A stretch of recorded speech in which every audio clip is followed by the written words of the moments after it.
I don't. Good morning. We just saw the bear, little bitty bear. So we're here at Lady Bird Johnson Trail here in the Redwoods, and we're gonna do a hike, a guided tour hike. So we're excited.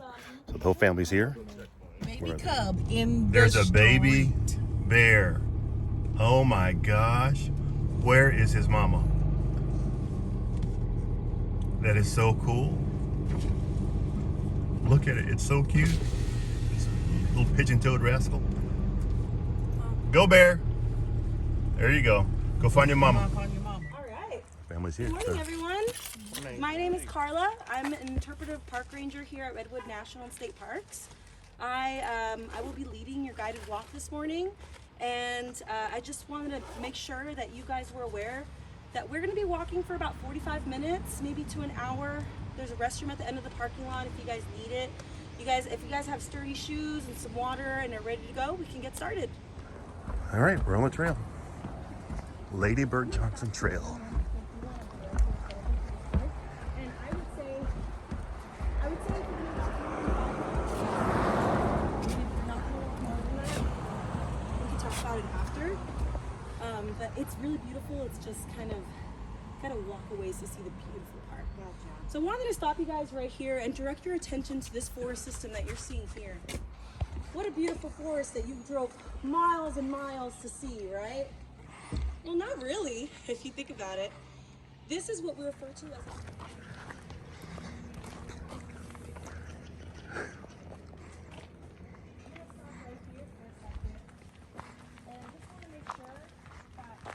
as we're stopping along the trail, please make plenty of space for other folks to get by on the trail. We just want to be respectful of other hikers. So very different from what we saw at the beginning, right? We're seeing much larger trees. We're seeing a lot of different vegetation growing in the understory. I think we've made it to the old growth redwood forest. Now here at Redwood National and State Parks, we protect some of the tallest trees in the world. Actually, the tallest trees in the world. And Sequoia sempervirens, or coast redwood trees, are the main dominant species that you're going to see in this forest. Now, I mentioned that these trees, I kept throwing that word out earlier today, multi-story structure. What does that mean? Well, when you look at a forest stand and you notice what composes the forest, you can see that this forest has a lot of density. There's more vegetation in the Redwood National and State Parks, the forest that you see here, than any other forest system on the planet per unit area. So there's a lot going on here. When I say we have a multi-story structure, I mean there are several layers that are composing the old growth redwood forest. In the understory, we see lots of sword ferns. We can see a dense layer of redwood sorrel, which is this clover-like plant that you're seeing here. We see lots of microorganisms that are contributing to nutrient cycling in the forest floor. And of course, all that vegetation that comes down is constantly providing new foliage that will decompose over time and create soil. In the mid-story, we can see our thimbleberry. We can see cascara trees, big leaf maples. But what could have caused that erosion? We humans, right? Oftentimes, people go off trail. It causes a lot of habitat destruction when people are trampling vegetation and exposing the root system like this. It could be detrimental to the redwood forest. And this is a great segue to what I want to discuss next, which is a pretty heavy subject because redwood trees and humans have a really complicated history. Now, there's a scarce amount of old growth redwood trees left in the entire world. And the reason is because during the 1850s, specifically 1848, who can tell me what happened in 1848?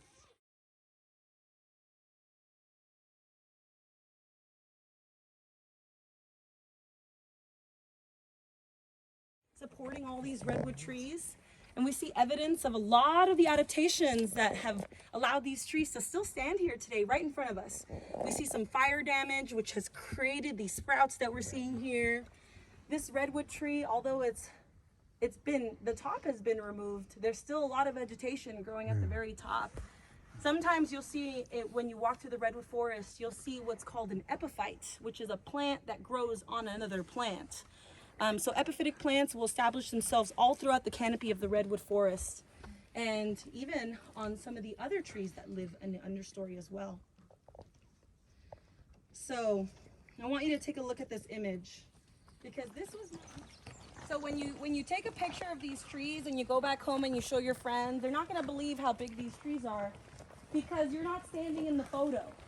So you got to stand in the photos, because they won't believe, they're not going to believe you when when you tell them that you've seen some of the biggest trees in the world.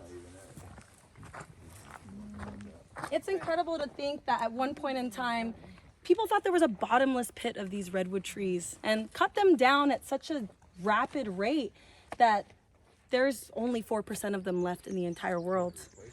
So thankfully, there was a group of gentlemen who initiated a nonprofit called Save the Redwoods League. They were based out of San Francisco. This is what you call reiteration.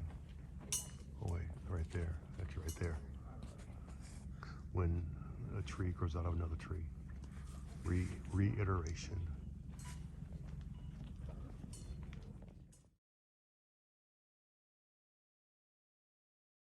And hopefully it'll inspire them to come see this forest for themselves. Because I don't know about you guys, but the first time I walked through this forest, it was a very spiritual experience for me.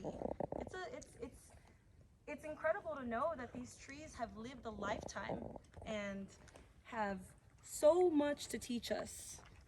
So thank you so much for coming on this walk, and I'll be here if you have any questions. Sticking around a little bit here at the Lady Bird Johnson.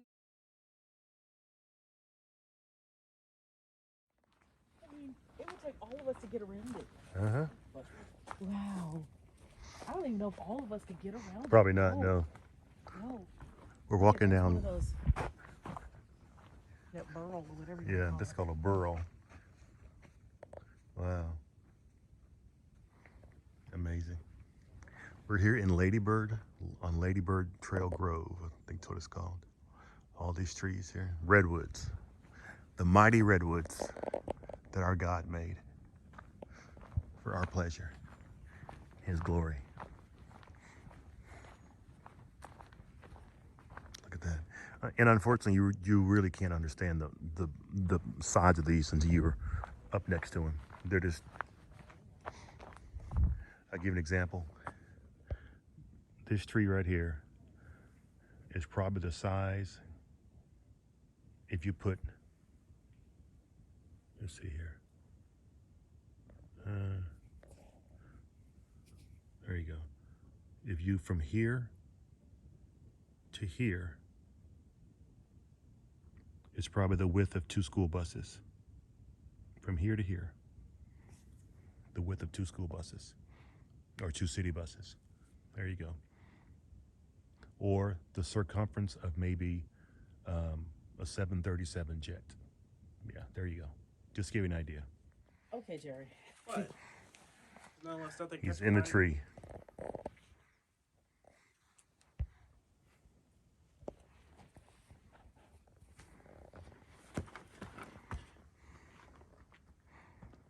Oh, you're looking each direction except, look at this.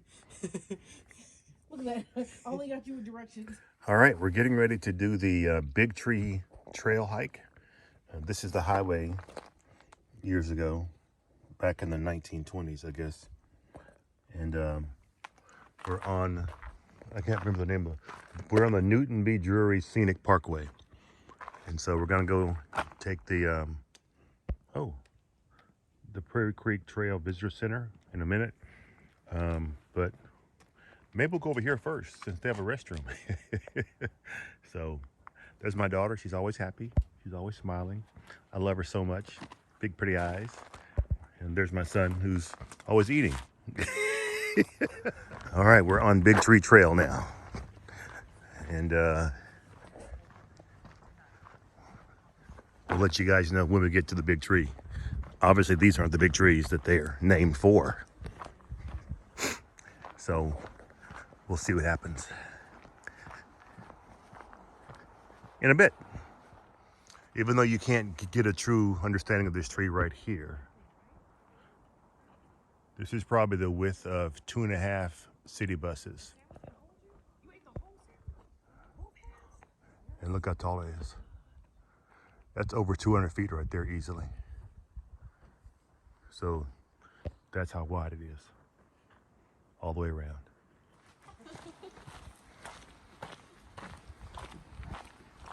And here it is.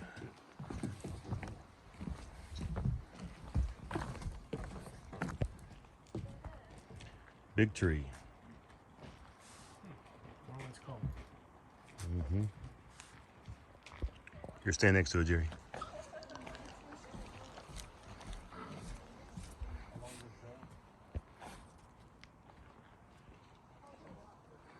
Incredible.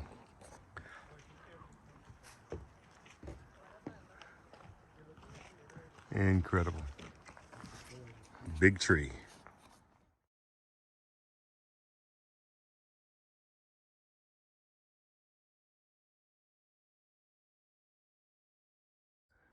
So yes, everything in life is spiritual. This right here, that's going back this close. So that tree right there, that stump, and this tree right here, that's horizontal. This was a live tree at one time. And this tree right here grew out of this dead tree. And because this tree died, gave its life up, this tree grew out of this tree. And now this dead tree is supporting all this other ecosystem here. Just like the Bible says, unless a seed falls to the ground and dies, it will not produce. And so in life, you've got to give up some things to produce other things. You've got to give up what you want sometimes for the greater vision.